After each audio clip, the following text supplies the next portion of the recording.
தமிழ் நேயர்கள் அனைவருக்கும் வணக்கம். ஸோ நேற்று நாங்கள் போட்ட பீட்ரூட் அல்வா வந்து நீங்கள் எல்லாருமே பார்த்துருப்பீங்க, என்ஜாய் பண்ணியிருப்பீங்க. கண்டிப்பாக அதை செஞ்சு பார்த்துட்டு எனக்கு கமெண்ட்ஸ் பண்ணுங்கள். ஸோ இன்றைக்கி நம்ம மொக்கமிக்ஸ் சேனலில் என்ன பண்ண போகிறோம் அப்படின்னு பார்த்தீங்கன்னா, சிம்பிள் இன்க்ரீடியன்ஸ் தான். ஸோ ஃபாஸ்ட்டாக ஒரு தோசை சுடணுன்னா என்ன பண்ணலாம் அப்படின்னு யோசிச்சுட்டே இருந்தேன். அப்போ எனக்கு வந்து தோணுச்சு ரவா தோசை பண்ணலாம் அப்படின்னு சொல்லிட்டு. ஸோ இதுக்கு வந்து நம்ம மாவை வந்து ஊற வச்சு அரைச்சி அந்த மாதிரி ரொம்ப கஷ்டப்படவே தேவையில்ல. ஒரு 1/2 hour பிஃபோர் பிளான் பண்ணால் போதும். ஸோ இப்போ வந்து நான் ரவா தோசைக்கு என்னென்ன இன்க்ரீடியன்ஸ் வேணும் அப்படின்றத நம்ம பார்க்கலாம். ஸோ ஃபர்ஸ்ட் வந்து இங்கே ரவை எடுத்திருக்கேன். ரவை வந்து ஒரு 30 மினிட்ஸ்க்கு முன்னாடி இல்லை 20 மினிட்ஸ்க்கு முன்னாடி வந்து ஊற வச்சுருக்கேன் நான். அதுக்கப்புறம் பார்த்தீங்கன்னா பச்சரிசி மாவு, தென் மைதா மாவு கொஞ்சம் தேவைக்கேற்ப எடுத்துக்கணும். ஒரு இவ்வளோ, அதாவது ஒரு சட்டி அளவு நம்ம வந்து ஒரு ரவை எடுத்துக்கிட்டோம்னா அதே மாதிரி வந்து கொஞ்சம் மைதா மாவு, அதே அளவு வந்து அரிசி மாவு எடுத்துக்கணும். அதுக்கப்புறம் பார்த்திங்கன்னா நம்ம ரவா தோசைக்கு வந்து மேலே தூவறதுக்காக லைக் தோசை போட்டதுக்கு அப்புறமா வெங்காயம், ஆனியன்ஸ் எடுத்துருக்கேன். அதுக்கப்புறம் 2 பச்சை மிளகாய், கருவேப்பிலை, கொத்தமல்லி, கண்டிப்பாக வந்து ஜீரகம், கொஞ்சம் மிளகு. ஸோ இவ்வளோ தான் நம்மளுக்கு வந்து தேவையான பொருட்கள்.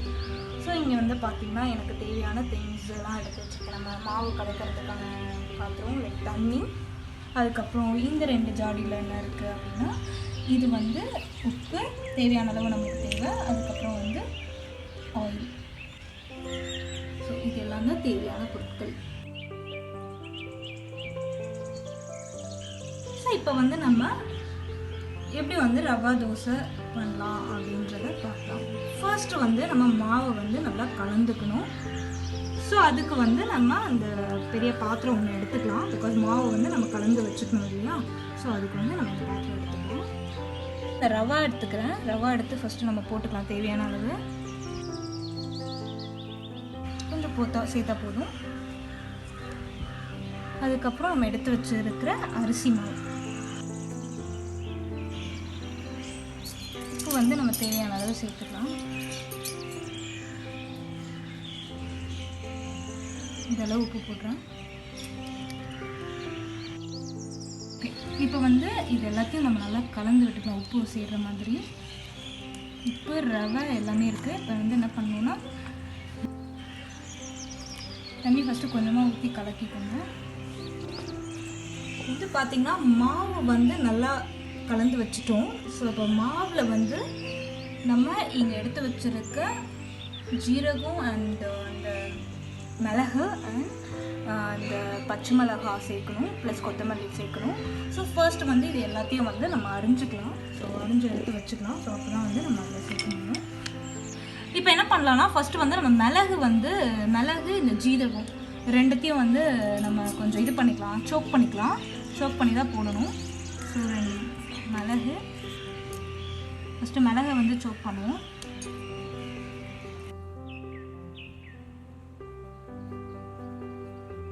இப்போ நம்ம வந்து சோக் பண்ணிட்டோம், நல்லா வந்து இதுவாகிடுச்சு, நல்லா இடிச்சாச்சு. ஸோ இப்போ வந்து நம்ம இடித்த இந்த மிளகை வந்து நம்மளோட மாவில் போட்டுக்கலாம். அடுத்து வந்து ஜீரகம். ஸோ ஜீரகத்தை வந்து இடிச்சுக்கலாம். கொஞ்சம் லைட்டாக இடித்தா போதும், ஜீரகம் ரொம்ப இடிக்க தேவையில்லை. போதும்னு நினைக்கிறேன், இதில் சோக் பண்ணது போதும், ரொம்ப இடிக்க தேவையில்லை. ஜீரகம் நம்ம சும்மாவே சாப்பிடுவோம் இல்லையா. ஸோ இதை வந்து ரொம்ப இடிக்க தேவையில்லை, இவ்வளோ இடிச்சது போதும் சோக் பண்ணது. ஸோ இதையும் வந்து நம்ம மாவில் போடணும். இது வந்து உடம்புக்கு ரொம்பவே நல்லது. ரவை வந்து வெயிட் லாஸ்க்கு வந்து ரொம்ப ஹெல்ப் பண்ணும். அண்ட் ஜீரகம், மிளகுலாம் வந்து ரொம்பவே உடம்புக்கு நல்லாயிருக்கும், நல்ல ஹெல்த்தி ஃபுட். ஸோ இது முடிஞ்சிடுச்சு. நெக்ஸ்ட் வந்து நம்ம வந்து இது எல்லாமே கட் பண்ணணும். இப்போது வெங்காயம் வந்து லாஸ்ட்டில் போடுறதுக்கு தான். ஃபர்ஸ்ட் இது மாவுக்குள்ளே போடுறதுக்கு வந்து ஃபர்ஸ்ட் வந்து நம்ம வந்து பச்சை மிளகாய் எடுத்துக்கலாம். ஒன்று நான் எடுத்த மாவுக்கு வந்து 2 பச்சை மிளகாய் நான் போடுறேன். ஸோ உங்களுக்கு எவ்வளோ தேவையோ அதுக்கு தேவைக்கேற்ப நீங்கள் போட்டுக்கலாம். கட் பண்ணிக்கலாம், சின்னதாக கட் பண்ணுங்கள். அப்படி இல்லை பெருசாக வேணும்னாலும் கட் பண்ணிக்கலாம். ஸோ நான் வந்து கட் பண்ணுறேன்.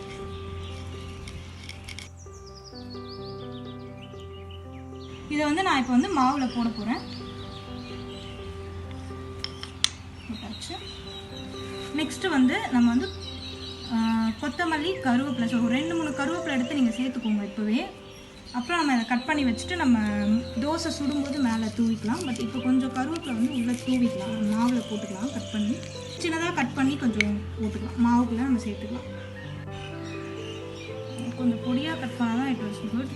பெருசு பெருசாக இருக்குது, பொடியாக சின்ன சின்னதாக போட்டுக்கோங்க.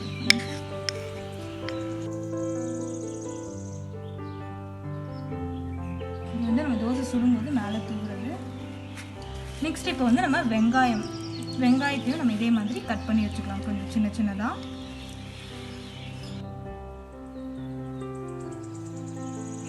ஸோ இப்போ பார்த்தீங்கன்னா நம்ம மாவில் வந்து இதெல்லாமே கட் பண்ணியாச்சு, ரெடி பண்ணியாச்சு. இப்போ மாவில் வந்து நம்ம போட்டிருக்கோம் மிளகு, ஜீரகம், நம்ம பச்சை மிளகா, உப்பு, பச்சரிசி மாவு, அப்புறம் வந்து மைதா மாவு. தென் நம்ம போட்ட எல்லா இன்க்ரீடியன்ஸும் போட்டு நல்லா வந்து மாவு நல்லா கலக்கி வச்சுக்கலாம். ஸோ நம்மளோட ரவா தோசை மாவு ரெடி, நம்மளோட ஆனியன்ஸும் ரெடி, கொத்தமல்லி கருவேப்பிலையும் ரெடி பண்ணியாச்சு. நம்ம தோசைக்கெல்லாம் ரெடியாக இருக்குது. ஸோ ஆயில் நம்ம எடுத்து வச்சுக்கலாம்.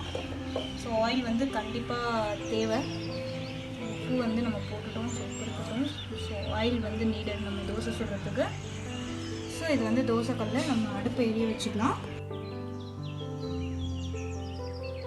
ஸோ கொஞ்சம் அடுப்பை எரிய வச்சுப்போம்.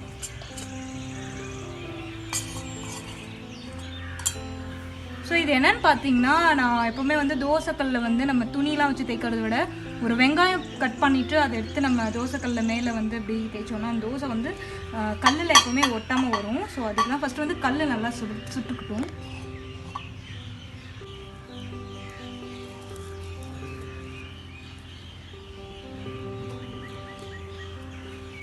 கொஞ்சம் கல்லில் வந்து கொஞ்சம் ஆயில் ஊற்றிக்கலாம்.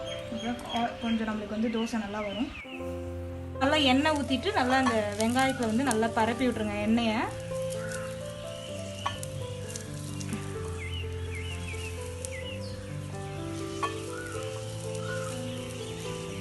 தோசைக்கல் வந்து நல்லா சுட்டுடுச்சு.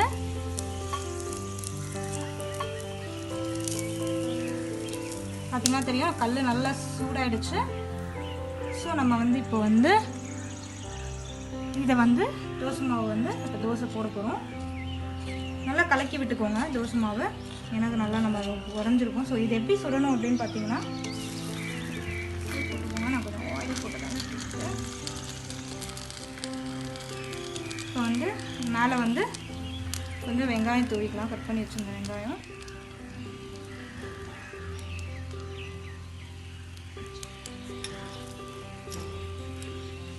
தென் கொஞ்சம் கொத்தமல்லி,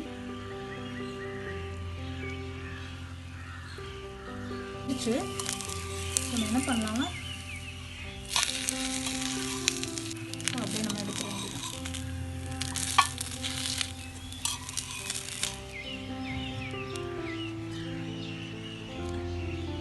ஸோ இன்னொரு தோசை ஒன்று போடலாம்.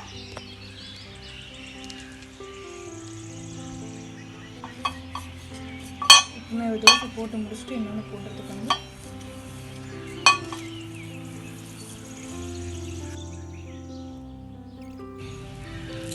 இந்த முருகல் பழத்துக்கு தான் நம்மளுக்கு வரணும். ஸோ ப்ரௌனிஷாக வந்துடும். ஸோ அப்படியே வந்து நம்ம தட்டில் எடுத்து வச்சுக்கணும். தோசை வந்து ரெடி. ஸோ சூப்பரான ரவை தோசை வந்து ரெடி ஆகிடுச்சு. ரொம்ப சிம்பிளான ரெசிபி தான் இது. வந்து ஒரு 5 to 10 மினிட்ஸில் வந்து நம்ம வந்து டிசைட் பண்ண உடனே சுடக்கூடிய ஒரு தோசை. ஸோ கண்டிப்பாக வந்து நீங்கள் இந்த ரெசிபி ட்ரை பண்ணுவீங்கன்னு நினைக்கிறேன். ரவா தோசை. ஸோ நம்மளோட ரவா தோசை வந்து ரொம்பவே நல்லா இருக்குது. டேஸ்ட்டுமே வந்து சூப்பராக இருக்குது. நான் டேஸ்ட் பண்ணியாச்சு. ஸோ நீங்கள் வந்து கண்டிப்பாக என்னோடய குக்கிங் என்ஜாய் பண்ணியிருப்பீங்க அப்படின்னு நினைக்கிறேன். நீங்கள் இதை ட்ரை பண்ணிவிட்டு கமெண்ட்ஸில் வந்து கண்டிப்பாக கமெண்ட் பண்ணுங்கள். அப்படி இல்லைனா எங்களோட குட்டி கிச்சனில் பண்ண ரவா தோசை எப்படி இருக்குது அப்படின்றத எனக்கு கண்டிப்பாக சொல்லுங்கள். ஸோ மொக்கமிக்ஸ் சேனலில் இந்த மாதிரி வீடியோக்கள் வந்து தொடர்ந்து வந்துகிட்டே இருக்கும். ஸோ நீங்கள் அதுக்கு என்ன பண்ணணும் அப்படின்னு பார்த்தீங்கன்னா, எங்கள் சேனலை சப்ஸ்கிரைப் பண்ணுங்கள், லைக் பண்ணுங்கள், ஷேர் பண்ணுங்கள். கண்டிப்பாக இதுதான் நீங்கள் ஃபர்ஸ்ட் டைமாக எங்கள் சேனல் பார்க்குறீங்க அப்படின்னா கண்டிப்பாக சப்ஸ்கிரைப் பண்ணிக்கோங்க. நான் உங்களை நாளைக்கு ஒரு டிஃப்ரெண்ட்டான குக்கிங்கோட மீட் பண்ணுறேன். Until then, bye bye, see you.